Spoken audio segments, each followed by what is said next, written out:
नमस्कार। मैं हूँ एस्ट्रोलॉजर उषा जैन भटनागर। आप सबका मेरे इस चैनल उषा एस्ट्रो पर बहुत स्वागत है। आई होप आप सभी बहुत स्वस्थ और प्रसन्न होंगे। हम सबका जन्म किसी न किसी निमित्त के लिए ही हुआ है, लेकिन अक्सर ही हम सभी को ये अवश्य ही शिकायत रहती है कि मेरा जन्म इस परिवार में क्यों हुआ, मेरा जन्म इस राशि में क्यों हुआ, मेरा जन्म इस धर्म में क्यों हुआ। मीन्स अनगिनत शिकायतें हमें होती है।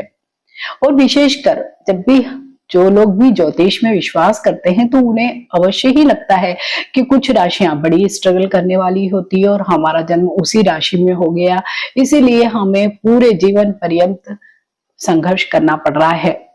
तो आज की जो ये राशि है, सचमुच ही इन लोगों को बड़ा ही संघर्ष करना पड़ता है। और विशेषकर अभी शनि की 7.5 भी उन लोगों पर चल रही है, तो ऐसे में और भी ज्यादा संघर्ष भरे दिन ये लोग देख रहे हैं। बाकी ये प्रश्न तो मन में अवश्य ही आता रहता है कि आखिर मेरा जन्म मकर राशि में क्यों हुआ है। तो जी हाँ, ये वीडियो है मकर राशि में आपका जन्म का क्या कारण है, साथ ही अगर आपका जन्म इस राशि में हुआ है तो आपकी क्या स्वभावगत विशेषताएं होंगी, आपके नक्षत्र कौन से होंगे, नक्षत्रों में विशेष चरण में जन्म लेने के कारण आपकी अलग क्या विशेषताएं होंगी, आदि सभी बातें मैं इस वीडियो में आपसे शेयर करने वाली हूँ। वीडियो की यही श्रृंखला में एक वीडियो मैंने धनु राशि पर ऑलरेडी शेयर किया है। आपके या किसी अन्य मित्र या रिश्तेदार का अगर धनु राशि है तो आप जरूर उस वीडियो को देखें या उन्हें शेयर करें। सबसे पहले आप सबसे विनम्र निवेदन है, अगर आपको मेरे इस चैनल पर मेरे वीडियोस, मेरे पॉडकास्ट अच्छे लगते हैं तो मेरे इस चैनल को आप सब्सक्राइब करें, बेल बटन को भी प्रेस कर दीजिए ताकि जब भी मैं कोई नया वीडियो यहाँ पर आपसे शेयर करूं तो आप पर तुरंत ही नोटिफिकेशन आ जाएगी। आप छोटे छोटे जो शॉर्ट वीडियोस होते हैं मेरे इंस्टा आईडी पर भी जाकर देख सकते हैं, वो आपको डिस्क्रिप्शन में उसका लिंक भी मिल जाएगा। तो आज का जो ये वीडियो है वो है मकर राशि पर। तो मकर राशि वाले सभी लोगों के मन में एक यक्ष प्रश्न होता है कि आखिर मेरा जन्म मकर राशि में क्यों हुआ है, क्योंकि मकर राशि एक संघर्ष की राशि है और जो हम निसर्ग की कुंडली देखते हैं तो मकर राशि को मिलता है 10वां भाव यानी कार्य भाव। मीन्स काम करो, बस यही इनके जीवन का लक्ष्य कुंडली के हिसाब से हमें दिखाई देता है। तो इस वीडियो में मैं आपसे शेयर करूंगी कि जो निसर्ग की कुंडली है उसमें तो हमें 10वां भाव मिल गया है, लेकिन जब हम अपनी मकर राशि को ही केंद्र में या लग्न में रखकर देखें और पूरी कुंडली के दूसरे भावों के अनुरूप अगर या सापेक्ष रूप में अगर हम अपने मकर राशि के इस जीवन में आने का अर्थ जान पाए तो हमारे लिए कई सारी मुश्किलें खत्म हो जाएगी और हम जो ये एक जो चक्र है जो हमें प्रारब्ध में मिला है, जिसको हम तोड़ सकते हैं, इन सारे कार्यों को अभी काम के साथ करते हुए भी करें तो ये जो चक्र है आपका इस जन्म में आने का जो अभिप्राय है, मंतव्य है, वो भी पूर्ण हो जाएगा। मकर राशि जैसे कि राशि चक्र की 10वीं राशि है और इसके राशि स्वामी है स्वयं शनिदेव, जो कर्म और न्याय के ही कारक है। मीन्स काम तो आपको करना ही है। और इसमें 3 नक्षत्र आते हैं, नक्षत्र के भी 9 चरण होते हैं। तो जो 3 नक्षत्र आते हैं वो है उत्तराषाढ़ा, इसके बाद श्रवण नक्षत्र और इसके बाद आता है घनिष्ठा नक्षत्र। इन तीनों के ही नक्षत्रों के जो स्वामी है वो शनि देव से बिल्कुल भी मैच नहीं खाते हैं या बिल्कुल भी कंपेटेबल नहीं है। इसलिए कई बार इस तरह की कंट्राडिक्टरी हमें लोग मकर राशि में मिल जाते हैं जो हम सोच भी नहीं सकते हैं, क्योंकि उत्तराषाढ़ा के जो राशि स्वामी है वो नक्षत्र स्वामी है वो है सूर्य, वहीं पे श्रवण नक्षत्र के हैं चंद्रमा और घनिष्ठा के हैं मंगल। मतलब सूर्य, चंद्र और मंगल जिनकी शनि देव से बिल्कुल भी नहीं जमती है, बिल्कुल भी अच्छी रेपो नहीं है। तो इस पूरे वीडियो में हम यही जानने की कोशिश करेंगे। इसको मैं 3 भागों में डिवाइड कर सकती हूँ कि सबसे पहले तो हम ये जाने कि हमारा मकर राशि में ही आने का क्या अभिप्राय रहा, क्यों हमने मकर राशि में ही जन्म लिया। दूसरा, क्या स्वभावगत विशेषताएं होती है, क्योंकि शनि प्रधान व्यक्तित्व है तो बहुत ही अलग तरह की पर्सनालिटी तो होती है मकर राशि की। लेकिन आपने ये बात भी अवश्य ही नोटिस की होगी कि आप मकर राशि के हैं, आपका कोई भाई या बहन भी मकर राशि का है या कोई मित्र मकर राशि का है, लेकिन फिर भी आपका भाग्य अलग है, आपका स्वभाव अलग है, आपके काम करने का तरीका अलग है। वो क्यों है? वो इसलिए है क्योंकि एक ही राशि में 3 नक्षत्र हैं, 9 चरण हैं और प्रत्येक का जन्म कहीं ना कहीं कुछ अलग चरणों में होता है, तो उस नक्षत्र के स्वामी का भी प्रभाव बहुत अधिक पड़ता है। इसलिए हम एक राशि के लोगों को देखते हैं लेकिन फिर भी उनमें विभिन्नताएं आते हैं। तो इन सारी ही चीजों को मैं यहाँ पर आपसे डिटेल में डिस्कस करूंगी, एनालाइज करके बताऊंगी। और शायद इतना विस्तृत वीडियो आपने अभी तक नहीं देखा होगा, जहां पर नक्षत्रों के प्रत्येक चरण के अनुसार आपका स्वभाव कैसा हो सकता है, आपका जीवन साथी कैसा हो सकता है, आपके इष्ट देवता कौन से हो सकते हैं, आप क्या धारण कर सकते हैं, बाकी जो जनरल टेट होते हैं वो मैं यहाँ आपसे शेयर करने वाली हूँ। मकर राशि में ही मेरा जन्म क्यों हुआ, ये एक यक्ष प्रश्न की तरह अक्सर ही सबके सामने आता है। किसी भी कुंडली के 5, 9 और 12 भाव से हम इस प्रश्न का उत्तर आसानी से ढूंढ सकते हैं। पंचम, नवम व द्वादश भाव से हम पुनर्जन्म से संबंधित चीजों को ही देखते हैं। आपकी जो नैसर्गिक कुंडली है वहां पर पंचम भाव में जो भी राशि है, इसका राशि स्वामी ये भाव दर्शाता है कि इस जन्म में आपके आने का क्या कारण है, क्या अभिप्राय है। इस भाव के अनुसार आपको इस जन्म में हार्ड वर्क के साथ जीवन की जो भी खुशियां हैं उन सबको भी प्राप्त करना है। पूर्व जन्म में जो आप नहीं कर पाए वो 12वें भाव, जहां से आप एक अपने साथ क्या क्या चीजें लास्ट में लेकर आए हैं वो देखी जाती है। आपने पास्ट में मीन्स पूर्व जन्म में भी बहुत अधिक मेहनत की, लेकिन उस मेहनत के एवज में आपको सम्मान और खुशियां नहीं मिली। इसलिए इस जन्म में आपका जो 5वां भाव है आपको ही प्रेरणा देता है कि आप हार्ड वर्क करने के साथ साथ जीवन का आनंद लो, प्यार का, संतान के साथ समय बिताने का, विद्या का, स्पेकुलेशन का, फेम का, नेम का, हर चीज का आप इस जन्म में भोग करो। मीन्स आप इन सब चीजों को भी एंजॉय करो। वहीं पे नवम भाव से भी हम पूर्व जन्म की ही चीजों को देखते हैं।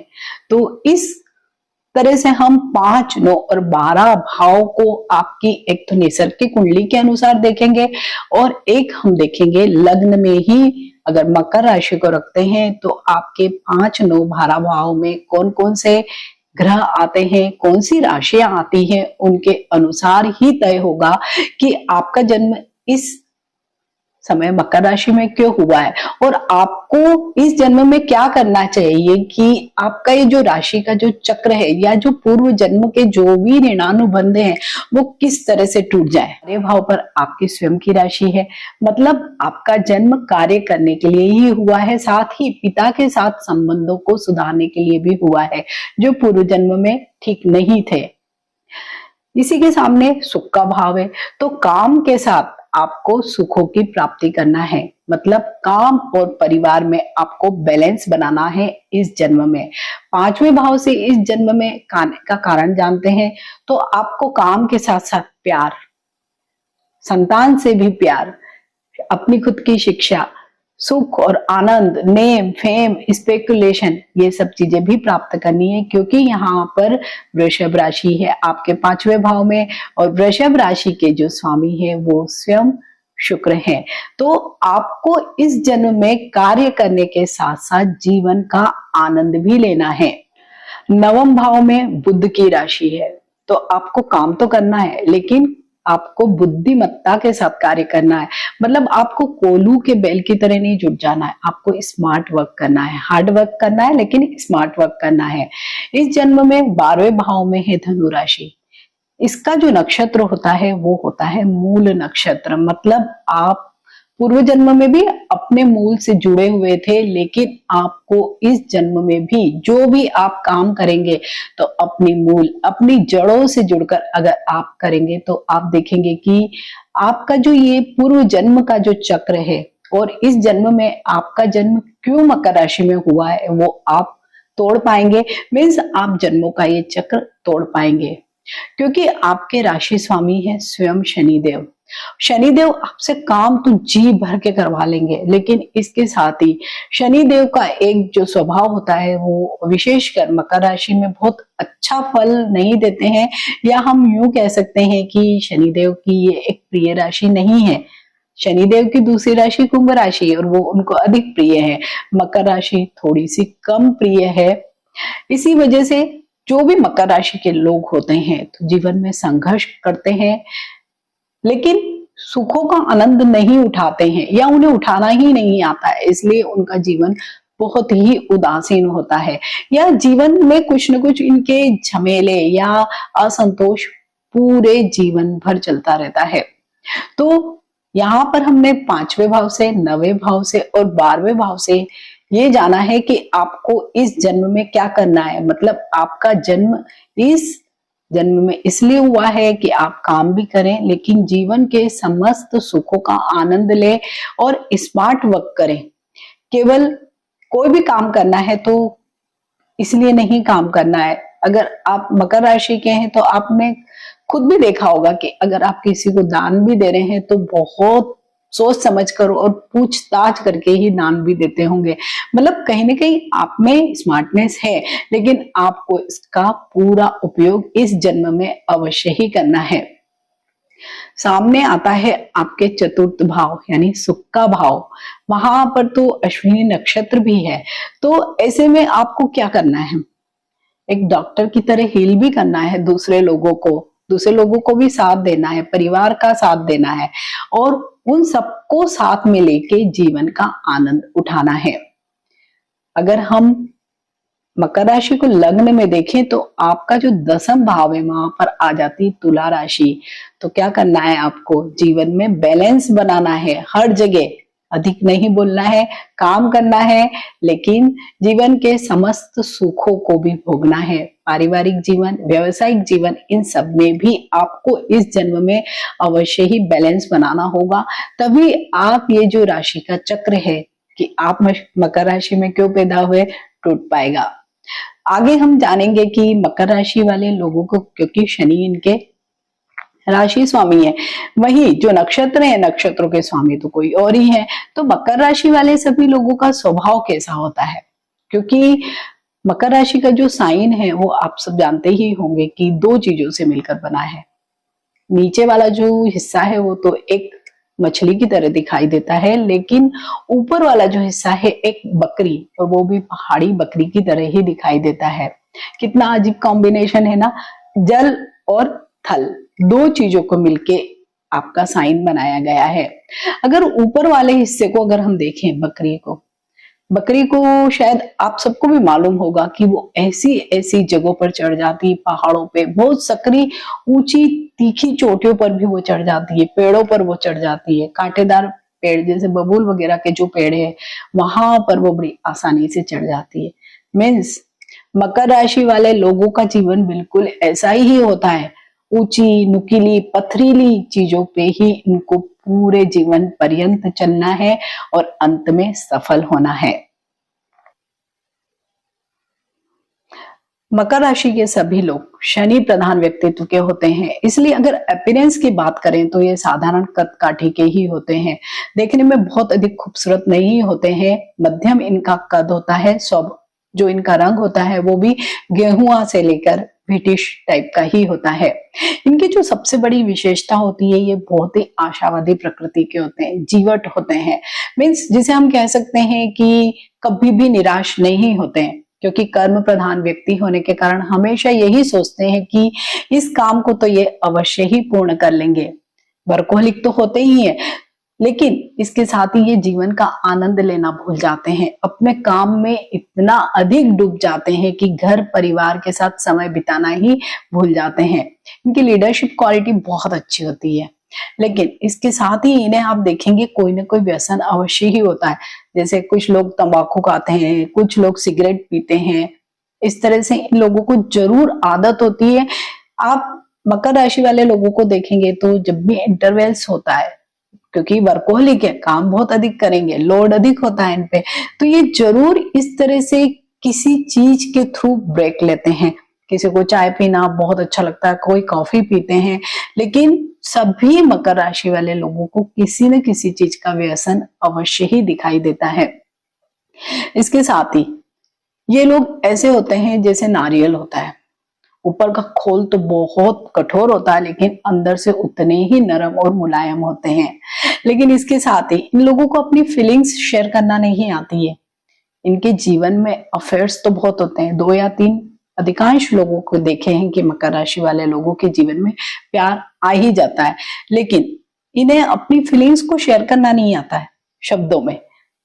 ये अपनी फीलिंग्स को शेयर करेंगे कोई गिफ्ट देके या किसी अदर मॉड से अपनी फीलिंग्स को शेयर करते हैं, तो ज्यादातर ये होता है कि इनकी फीलिंग सामने वाले तक पहुंच ही नहीं पाती है, इसलिए इनके जो अफेयर कई बार वन साइडेड ही रह जाते हैं और ये बड़े हर्ट हो जाते हैं। परिवार के लिए बहुत कुछ करना चाहते हैं, मतलब बहुत संघर्ष करते हैं परिवार के लिए, लेकिन इसके साथ ही थोड़े से कामुक प्रवृत्ति के होते हैं। मीन्स अगर अफेयर करते हैं तो इनको फिजिकल होने में ज्यादा इंटरेस्ट होता है बजाय कि इमोशनल बॉन्डिंग के। इन्हें महंगी गाड़ियों का बहुत शौक होता है, मीन्स शो ऑफ करने का बहुत मन होता है इन लोगों का।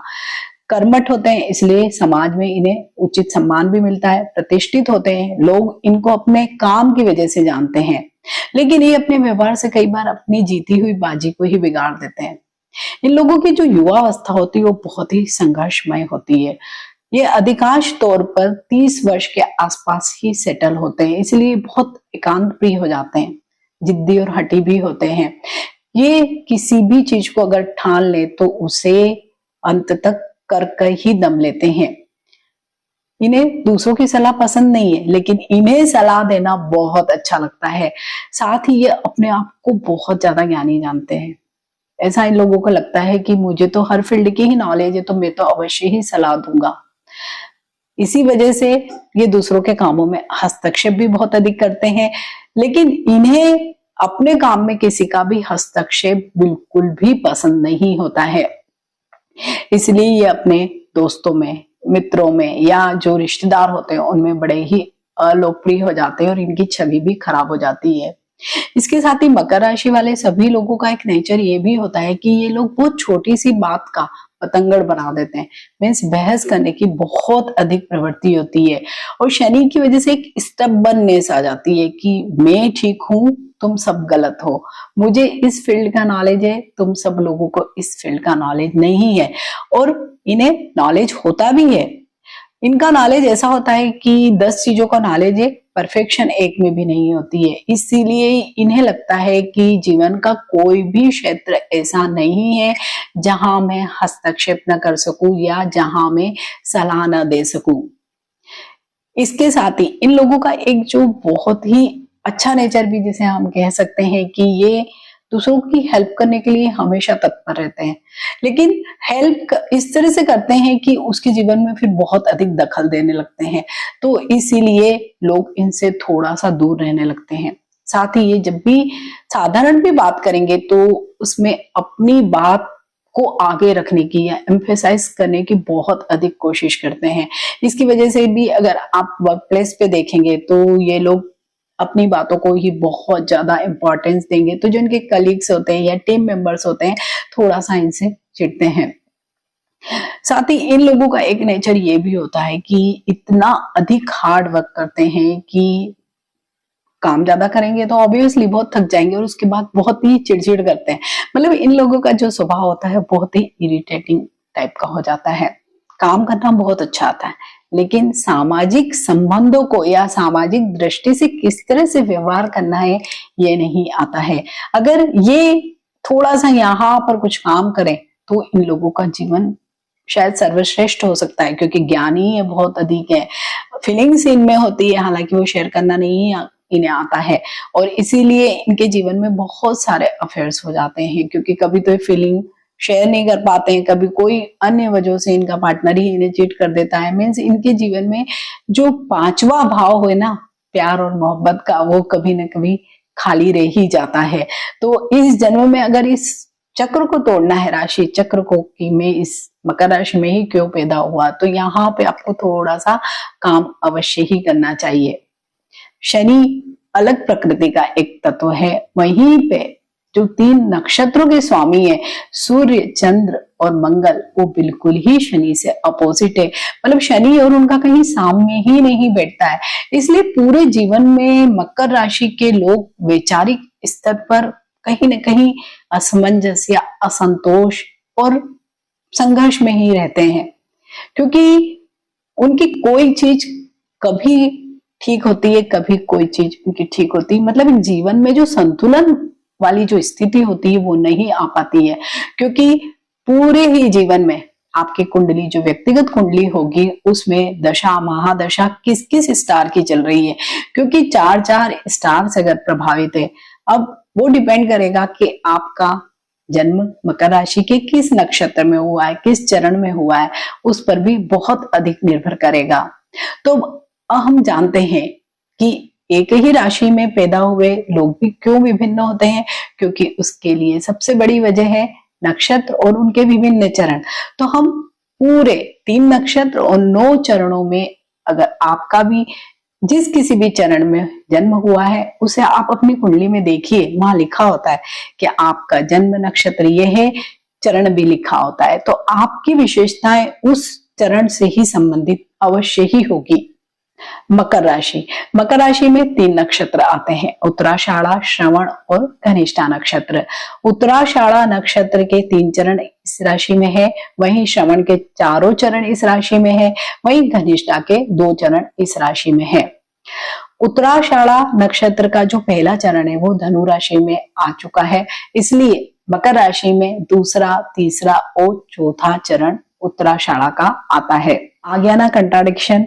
राशि स्वामी तो स्वयं शनिदेव है और नक्षत्र स्वामी सूर्य है, तो दोनों के ही बीच में एक जो खींचातान या ऊहापोह वाली जो स्थिति है, वो इस चरण में जो लोग पैदा होते हैं उनमें अवश्य ही दिखाई देती है।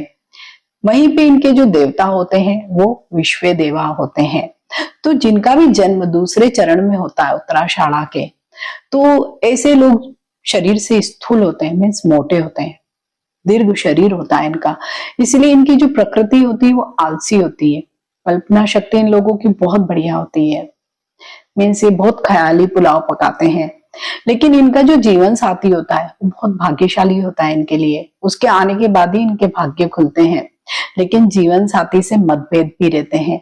ये लोग प्राय बीमार रहते हैं और चिंताग्रस्त भी रहते हैं और दूसरों के धन पर दृष्टि रखते हैं। इनका जो भाग्योदय होता है वो 22वें वर्ष में होता है। इन लोगों को इस जन्म में आलस से छोड़कर अपने लक्ष्य की प्राप्ति करना चाहिए, तभी इनका जन्म चक्र टूटेगा और इस जन्म में आने का उद्देश्य भी पूरा होगा।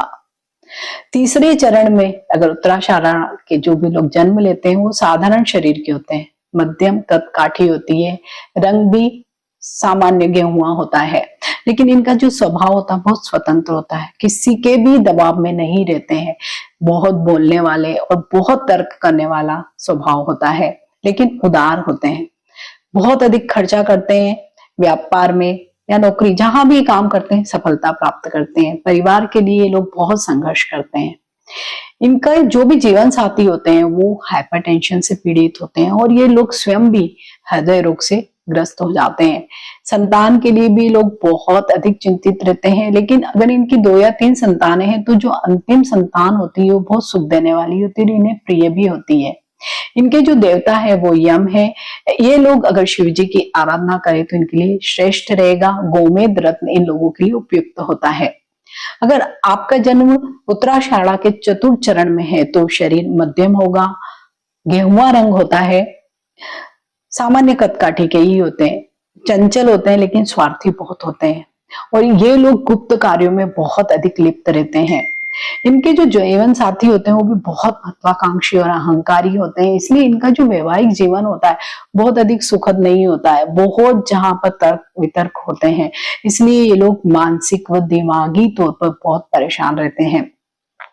क्योंकि वैवाहिक जीवन में असंतोष के ही कारण ये कई बाहर भी जैसे जो होता है ना एक्स्ट्रा मैरिटल अफेयर्स जैसी चीजें ढूंढते ही रहते हैं। इनके जीवन में लव अफेयर्स ज्यादा होते हैं, और क्योंकि इनका घर पर मन नहीं लगता है, क्योंकि घर में बहुत माहौल खराब रहता है, तो ये बाहर बहुत अधिक शांति ढूंढते हैं। इनके जो इष्ट देवता हैं वो है कार्तिकेय। इन लोगों को भी गोमेद रत्न धारण करना चाहिए। तो अगर आपका जन्म भी उत्तराषाढ़ा नक्षत्र में हुआ है तो आपको कुछ बेसिक चीजें अवश्य ही करना चाहिए, क्योंकि उत्तराषाढ़ा नक्षत्र, क्योंकि स्वामी तो सूर्य है, लेकिन आप अगर फिर भी आलस्य करते हैं, कार्य नहीं करना चाहते हैं, तो आप इस जीवन के इस चक्र को कैसे तोड़ेंगे। शनि तो कर्म के कारक हैं, तो आपको यहाँ पर कार्य अधिक करना है और साथ ही ईमानदारी से काम करना है। सिर्फ कल्पनाशील होने से काम नहीं चल सकता है। ये बात आप सब लोगों को, जो भी जिनका जन्म उत्तराषाढ़ा के कोई से भी चरण में हुआ है, अवश्य ही जानना चाहिए। मकर राशि में ही दूसरा जो नक्षत्र आता है वो आता है श्रवण नक्षत्र। इसके चारों चरण मकर राशि में ही आते हैं। इसके जो नक्षत्र लार्ड हैं वो है चंद्रमा और देवता है विष्णु। मकर राशि के स्वामी तो शनि है, और यहाँ पर नक्षत्र लार्ड चंद्रमा, बिल्कुल ही अपोजिट। शनि और चंद्र का तो हम विष योग मानते हैं, इसलिए जब तक जो भी जिनका भी किसी भी चरण पे जन्म हुआ हो, चंद्रमा का बहुत अधिक प्रभाव इन लोगों पर दिखाई देता है। जिन लोगों का प्रथम चरण में जन्म होता है तो वो चंद्रमा के कारण भावुक होते हैं, कल्पनाशील होते हैं, आकर्षक होते हैं, बुद्धिमान होते हैं। इन लोगों की विज्ञान में रुचि होती है, लेकिन मन जो होता है वो कलाकार का होता है। ये लोग बहुत नीतिज्ञ होते हैं और विलासितापूर्ण जीवन जीते हैं। सामान्य तौर पर स्वस्थ रहते हैं, जीवन में बहुत यात्राएं करते हैं। इनको बहुत यात्राएं करना पसंद होता है। स्पोर्ट्स में भी बहुत अधिक रुचि होती है। धार्मिक प्रकृति के लोग होते हैं, और ये लोग जीवन में किसी ना किसी से अवश्य ही प्रभावित होते हैं और उसे अपना आदर्श बना लेते हैं। लेकिन कई बार ऐसे होता है इन लोगों के जीवन में कि जो आदर्श का कुछ एक जो ओरा टूट जाता है तो बहुत दुखी भी हो जाते हैं। इनके जीवन साथी भी अच्छे होते हैं, लेकिन थोड़े से कठोर स्वभाव के होते हैं। इसलिए ये लोग अपने जीवन साथी के साथ सामंजस्य तो बिठा ही लेते हैं, क्योंकि इनका स्वभाव अच्छा होता है। इनका जीवन उत्तरार्ध में अधिक सुखी होता है और इनका भाग्योदय होता है 18वें वर्ष में। इन लोगों को सर्प पूजा, पितृ तर्पण, इस तरह के काम अवश्य ही करने चाहिए, और गोमेद रत्न इन लोगों को धारण करना चाहिए। श्रवण नक्षत्र के द्वितीय चरण में जन्म लेने वाले जो लोग होते हैं बहुत ज्यादा महत्वाकांक्षी होते हैं, और इसी के साथ बहुत चिंता भी करते हैं। डिटर्मिनेशन इन लोगों की बहुत शानदार होती है, और ये स्वयं अपने दम पर ही अपने भविष्य का निर्माण करते हैं। इनका पूरा कैरियर अपने दम पर ही होता है। इसके साथ ही बहुत ज्यादा स्पष्ट वक्ता होते हैं, बोलते भी बहुत अधिक हैं, परिवार से बहुत अधिक प्रेम करने वाले होते हैं, और उनके लिए कुछ भी कर गुजरने के लिए तत्पर रहते हैं। इनका जो जीवन साथी होता है वो भी अधिक बोलता है, वो भी बहुत अधिक महत्वाकांक्षी होता है, और साथ ही जो जीवन साथी होता है वो स्वस्थ भी नहीं रहता है। इनका व्यवहार कई बार ऐसे हो जाता है कि इनके मित्र ही इनके शत्रु बन के इनके जीवन में समस्याएं खड़ी करते हैं। लेकिन ये राजनीति के क्षेत्र में बहुत अधिक सफल हो सकते हैं, और इनका जो भाग्योदय होता है वो जीवन के 24वें वर्ष में होता है। इसके पहले इन्हें संघर्ष बहुत अधिक करना पड़ता है। प्रेम संबंधी मामलों की अगर बात की जाए तो इन लोगों के जीवन में प्रेम कई बार आता है, लेकिन इन्हें जो असली प्रेम जो होता है कि हाँ जहां स्थायित्व है वो जीवन के 30वें वर्ष के पश्चात ही मिलता है। इनके जो इष्ट देवता है वो है भगवान दत्तात्रेय, और इसके साथ ही इन लोगों को शनि का कोई भी उपरत्न अवश्य ही धारण करना चाहिए, या अगर ये शमी वृक्ष की पूजा भी करते हैं तो भी इनके जीवन में सुख संपन्नता और शांति आती है। श्रवण नक्षत्र के तृतीय चरण में जिनका जन्म होता है तो ऐसे लोग कला प्रिय होते हैं। यहाँ पर चंद्रमा का बहुत अधिक प्रभाव होता है, शरीर भी थोड़ा स्थूल होता है इन लोगों का। किसी न किसी कला के क्षेत्र में इनको अवश्य ही इंटरेस्ट होता है और नाम भी बनाते हैं। साथ ही लोग बहुत ज्यादा बोलने वाले होते हैं, इनकी कम्युनिकेशन स्किल्स बहुत शानदार होती है, इसलिए ये लोग मीडिया में बहुत ज्यादा मिल जाते हैं। इनका जीवन बहुत लग्जरी होता है। इनका जो जीवन साथी होता है वो भी बहुत उत्तम कुल का होता है। रंग रूप भी इन लोगों का बहुत अच्छा होता है, और इनका जीवन साथी भी देखने में बहुत अच्छा होता है, और साथ ही बहुत एडजस्टमेंट करने वाला भी होता है। इनका भाग्योदय जो होता है वो 20वें वर्ष में होता है। इनको दुर्गा पूजा, दुर्गा कवच आदि अवश्य ही करना चाहिए, और साथ ही इन लोगों को एक हीरा भी धारण करना चाहिए। जो श्रवण नक्षत्र के चतुर्थ चरण में जन्म लेते हैं, इन लोगों का शरीर बहुत दीर्घ होता है, मीन्स इनका वजन बहुत अधिक होता है और ये वायु प्रधान होते हैं। बहुत चिंतन करने वाले होते हैं, थोड़े आलसी होते हैं, भाग्यवादी होते हैं, तंत्र मंत्र में बहुत अधिक रुचि रखते हैं और दूसरों के सहयोग से धन प्राप्त करना चाहते हैं। ऐसे इन लोगों को जो भी बाय एंड सेल वाला जो काम होता है वो बहुत अधिक सूट करता है। ऑटोमोबाइल के क्षेत्र में भी ये लोग कार्य कर सकते हैं। इसके अलावा जो भी पुरातत्व से संबंधित कार्य होते हैं, पुरानी चीजों से संबंधित कोई भी कार्य होते हैं, वो भी इन लोगों को बहुत अधिक सूट करता है। इन लोगों का जो भाग्योदय होता है वो 26वें वर्ष में होता है। इन लोगों के जो आराध्य देव हैं वो भगवान शिव शंकर भोलेनाथ हैं। इन लोगों को नीलम धारण करना चाहिए, लेकिन इसके पहले अपनी जन्म पत्रिका आप अवश्य ही किसी योग्य ज्योतिष को दिखाएं। तो श्रवण नक्षत्र में जो लोग भी जन्म लेते हैं, भले आपका मकर राशि है, शनि राशि स्वामी है, लेकिन उसके बाद भी श्रवण नक्षत्र के जन्म लिए अधिकांश लोगों का जीवन आसान होता है अन्य नक्षत्रों में जन्म लेने वाले लोगों से। शरीर जरूर इनका स्थूल होता है, थोड़ा दीर्घ हो जाता, मोटापा आ जाता है और उसकी वजह से इन्हें बीमारियां भी होती है, लेकिन फिर भी ये कलाप्रिय होते हैं, जीवन में सफल होते हैं और जीवन का आनंद भी लेते हैं ये लोग। और इनका जो विशेष जो क्षेत्र होता है इन लोगों के लिए कार्य करने वाला, वो आईटी सेक्टर होता है। इसके अलावा मीडिया से रिलेटेड, अगर आप किसी भी तरह के सोशल मीडिया पर भी अगर आप एक्टिव है तो वहां पर भी आपको बहुत सक्सेस मिलती है। ऑटोमोबाइल के क्षेत्र में भी सक्सेस मिलती है, या पुरानी चीजों को बेचने खरीदने के जो एरियाज होते हैं वहां पर भी इन लोगों को बहुत अधिक सक्सेस मिलती है। मकर राशि में जो तीसरा नक्षत्र आता है वो आता है घनिष्ठा नक्षत्र। इस नक्षत्र के जो स्वामी है वो है मंगल, और इस नक्षत्र के 2 चरण मकर राशि में आते हैं। इसके जो देवता है वो देवता वसु है। तो जो प्रथम चरण में जन्म लेते हैं घनिष्ठा नक्षत्र के, तो उनका जीवन या उनका व्यक्तित्व कैसा होता है? मंगल की वजह से ये लोग बहुत अनुशासन में रहते हैं और दूसरों को भी अनुशासन में रखने की कोशिश करते हैं। ये लोग बहुत ज्यादा अधिकार प्रिय होते हैं, इसलिए अधिकांश तौर पर जब भी घनिष्ठा नक्षत्र में जन्म लेते जो लोग हैं वो या तो आर्मी में होते हैं या पुलिस में होते हैं। इनका पारिवारिक जीवन थोड़ा अशांत होता है, विशेषकर वैवाहिक जीवन।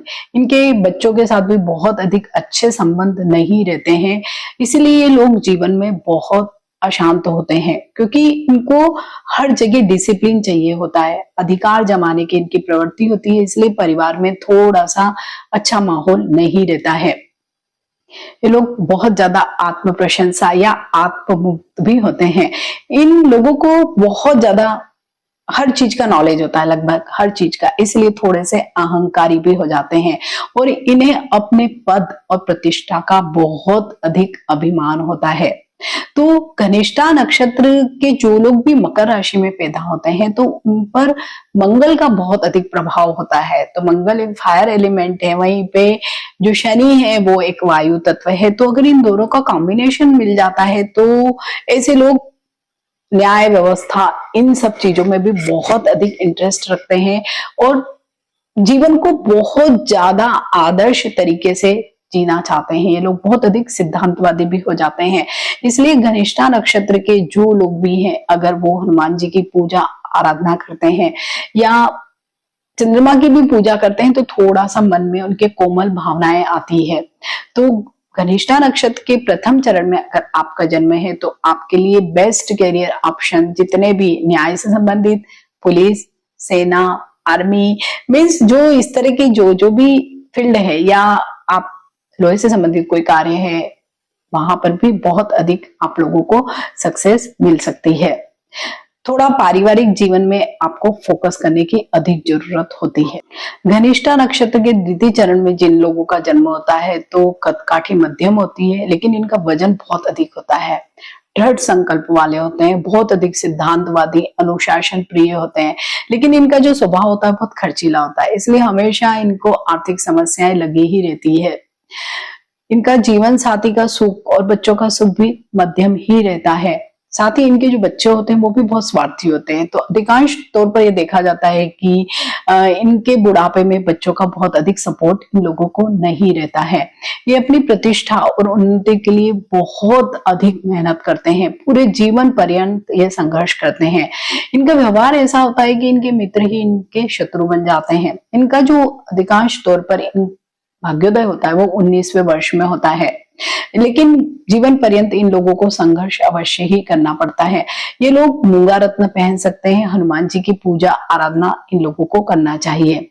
तो हमने तीनों नक्षत्र 9 चरण के बारे में जाना कि आपका जन्म किस नक्षत्र के किस चरण में हुआ है, आपने अवश्य ही जान लिया होगा। लेकिन इसके साथ ही अगर एक जनरल बात हम करें तो जो लोग भी मकर राशि के होते हैं तो उनकी जो मित्र राशियां होती है वो कौन कौन सी होती है, तो वो होती है वृषभ राशि, कुंभ राशि और कन्या राशि। लेकिन वही इनकी जो शत्रु राशियां होती है वो सिंह राशि होती है। और इसके अलावा जो अन्य जो राशियां होती है वो भी इनके साथ बहुत अधिक इनका सामंजस्य नहीं बैठ पाता है। मेष राशि के साथ भी इन लोगों का बहुत अच्छा संबंध नहीं होता है। वृश्चिक राशि वाले लोगों के साथ भी इन लोगों का बहुत अच्छा संबंध नहीं होता है। और मकर राशि वाले सभी लोगों को अगर कोई रत्न धारण ही करना है तो शनि के रत्न नीलम, एमेथिस्ट वगैरह होते हैं, लेकिन उसके पहले आपको अपनी जन्म पत्रिका किसी न किसी योग्य ज्योतिषज्ञ को अवश्य ही दिखाना चाहिए। उसके बाद ही इस रत्न को धारण करना चाहिए। अगर हम मकर राशि वाले लोगों को बीमारियों के बारे में बात करें, जनरल जो एक बात करते हैं, तो ज्यादातर लोग जो होते हैं मकर राशि के लोग किसी न किसी जोड़ों के दर्द से, या जैसे आर्थराइटिस है, गठिया है, या इस तरह की जो भी बीमारियां होती है हड्डियों से संबंधित, उनसे बहुत अधिक प्रभावित होते हैं। रीनल इश्यूज इन लोगों को बहुत अधिक होते हैं और साथ ही इन लोगों को डाइजेस्टिव इश्यूज भी बहुत ज्यादा होते हैं। तो ये एक पूरा ही मैंने शुरू से लेके अंत तक मकर राशि वाले सभी लोगों के बारे में एक डिटेल एनालिसिस करके ये वीडियो दिया है, जहां पे नक्षत्रों का प्रभाव भी आप पर बताया है, एक जनरल प्रेडिक्शंस भी दिए हैं। साथ ही सबसे बड़ी बात, जो एक मूल प्रश्न आपके मन में उठ रहा है कि मेरा जन्म मकर राशि में ही क्यों हुआ है, तो वो आपने अवश्य ही जाना होगा, क्योंकि काम तो आपको करना ही है, लेकिन काम के साथ आपको जीवन का आनंद भी अवश्य ही लेना है। यही आपके जीवन का मूल उद्देश्य होना चाहिए, तभी आप इस जीवन चक्र को तोड़ पाएंगे। तो अगर ये वीडियो आपको अच्छा लगता है तो आप इसे लाइक कर सकते हैं। जो लोग भी आपके आसपास मकर राशि के हैं उन्हें आप शेयर कर सकते हैं। तो मिलते हैं एक नई राशि के साथ, जिसका ऐसे ही डिटेल्ड एनालिसिस करके मैं एक वीडियो शेयर करूंगी। Stay tuned. स्वस्थ रहे, प्रसन्न रहे। नमस्कार।